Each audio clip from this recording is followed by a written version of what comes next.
বাংলাদেশ নয়, ইন্ডিয়া কিংবা নেপাল নয়, বরং পুরো পৃথিবীর মধ্যে সর্বপ্রথম এক লেভেলের কালেকশনওয়ালা আইডি তৈরি করে আমাদের সবার প্রিয় রাহাত FF71।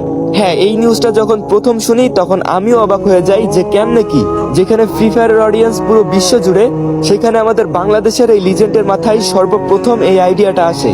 দেখেন গাইজ, অনেক দিক থেকে কিন্তু অন্য দেশগুলোর তুলনায় আমাদের বাংলাদেশ পিছিয়ে আছে, বাট ফ্রি ফায়ার গেমটার মাধ্যমে বর্তমান বাংলাদেশকে চিনতেছে পুরো দুনিয়ার মানুষ। রাহাত FF71, জিসান ভাই ওয়াইটি, বাংলাদেশের স্পোর্টস প্লেয়ার সহ আরো অনেকেই অনেকভাবে এই ফ্রি ফায়ার গেমের মাধ্যমে আমাদের বাংলাদেশকে রিপ্রেজেন্ট করতেছে।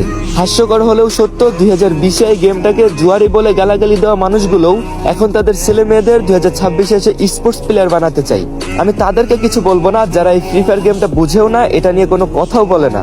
আমি তাদেরকে খারাপ ভাববো এই ফ্রি ফায়ার গেমটা বাংলাদেশকে এতভাবে রিপ্রেজেন্ট করার পরেও যারা চায় এই গেমটা আর না থাকুক। দেখেন, এক সময়ের ইমোশন টাইম পাস বর্তমানে কিছু বেকারদের ক্যারিয়ার হয়ে দাঁড়িয়েছে। আর মানুষের জোরাজুরিতে এই গেমটা কখনো হারিয়ে গেলে আমি বলবো তারা তাদের ভালোটাই হারিয়েছে।